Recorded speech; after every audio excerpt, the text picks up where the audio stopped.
আসসালামু আলাইকুম। Ashiq blogs YouTube channel ও Facebook পেজের পক্ষ থেকে সবাইকে জানাচ্ছি স্বাগতম।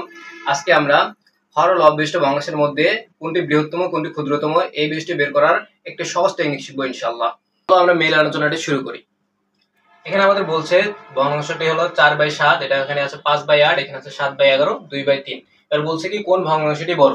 তাহলে আমরা বললাম কি যে হর ও লব বিশিষ্ট ভগ্নাংশের মধ্যে যদি আমাদের বড় বা ছোট নির্ণয় করতে বলে, এখানে আমাদের বলছে বড় নির্ণয় করতে। তাহলে টেকনিকটা আমার কি, প্রথমে আমরা ভগ্নাংশটা লিখবো 4/7, এবার একের পর এক গুণ দিব, মাঝখানে দিয়ে লিখতে থাকবো। তাহলে 5/8 গুণন 7/11 গুণন 2/3। এখন প্রশ্নটা দেখবো, এখানে বলছে কি বড়।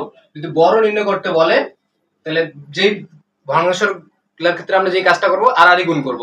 তো আড়াআড়ি গুণের টেকনিকটা কি, 7-এর সঙ্গে 5 গুণ করব, 4-এর সঙ্গে 8 গুণ করব। তাহলে এই দুটো আমরা গুণ করলে একটা গুণফলের মান পাবো। এই গুণফলের মানটা হচ্ছে আমাদের 35। কত হবে? 35। এই গুণফলের মানটা আমরা সর্বদা কোথায় বসাবো? উপরে বসাবো। এখন আমরা যদি এর সঙ্গে এটা গুণ করি তাহলে আমাদের হচ্ছে 4×8 = 32, 4×8 = 32। আমাদের বলছে কি বড় নির্ণয় করতে। তাহলে এই দুইটার মধ্যে আমাদের ছোট গুণফলের মান হচ্ছে কটা? 32। তাহলে এটা আমরা কেটে দিব। এখন আমাদের আছে কি এই তিনটে ভগ্নাংশ, এই তিনটার মধ্যে আমরা তুলনা করব। এখন আমাদের আছে 8-এর সঙ্গে 7 গুণ করলে কত হয়? 7×8 = 56। তাহলে আমাদের কাজ কি, গুণফলের মানটা আমরা উপরে বসাবো। তাহলে এখানে আমরা পেলাম 56। তাহলে এখন এর সঙ্গে এটা গুণ করলে আমাদের হয় 5×55। কত আসে? 5×55। তাহলে এখানে 55 একটা গুণফলের মান পেলাম, 56 একটা গুণফলের পেলাম। তাহলে 55 পেলাম আমরা এটার মান। তাহলে এটা যেহেতু আমাদের ছোট আছে তাহলে এই মানটা আমরা কেটে দিলাম।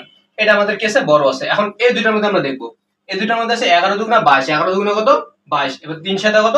21। তাহলে 3×7 21 হচ্ছে, এখানে আসছে আমার 22 আর এখানে আমার আসলো 21। তাহলে এই দুটো আমরা কাজ করে পেলাম, এইটার গুণফল পেলাম 22 আর এটার গুণফল পেলাম 21। তাহলে আমরা যদি বড়টা নির্ণয় করতে বলছে তাহলে এটার গুণফলের মান ছোট, তাহলে আমার অ্যানসারটা হবে 2/3।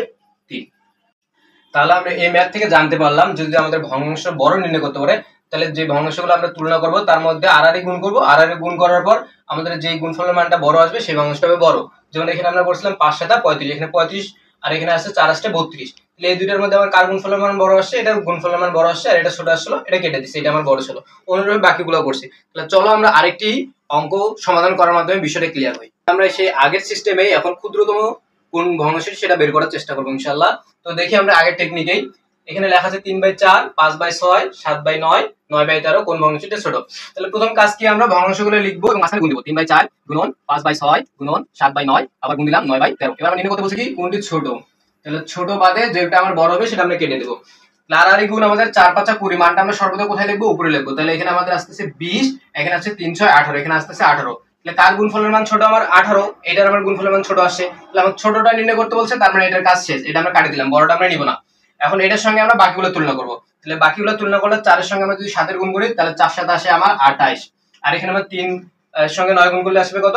3×9 = 27। 3×9 কত আসছে? 27। তাহলে 27 আর 28 এই দুইটার যে আমরা তুলনা করলাম কোনটা বড়? 28 বড়। তাহলে 28 আমরা নিব না, যেহেতু আমার ছোটটা নির্ণয় করতে বলছে। তার মানে এখন এই ভগ্নাংশটার সঙ্গে এই ভগ্নাংশটা থাকে আমার। তাহলে 4-এর সঙ্গে আমি যদি 9 গুণ করি তাহলে 4×9 আমার আসে কত? 36। 4×9 = 36। এবং 13-এর সঙ্গে আমার কত? 3। তাহলে 3×3 কত হয়? 39। 3×3 আমার আসছে 39। তাহলে নতুন যে দুইটা আমরা তুলনা করলাম এটার মান পাইলাম আমরা 39, এটার মান পাইলাম 36। তাহলে নতুন তুলনা করে 3/4 এবং 9/13 মধ্যে কোনটার মান ছোট আসছে? এটার মান ছোট আসছে। তার মানে এবার এটা বড় হয়ে গেছে, তাহলে এটা আমরা বাদ দিব। তাহলে আমার অ্যানসার আসছে 9/13। হর ও লব বিশিষ্ট যে ভগ্নাংশগুলো রয়েছে এগুলোর মধ্যে কোনটি ক্ষুদ্রতম কোনটি বৃহত্তম এটা বাইর করার টেকনিক শিখলাম। তাহলে তোমরা যদি টেকনিকটি শিখে থাকো তাহলে তোমাদের জন্য সবার উদ্দেশ্যে একটা ম্যাথ, নিচের কোন ভগ্নাংশটি ছোট, এটা তোমরা সমাধান করে কমেন্টস করে জানাবা।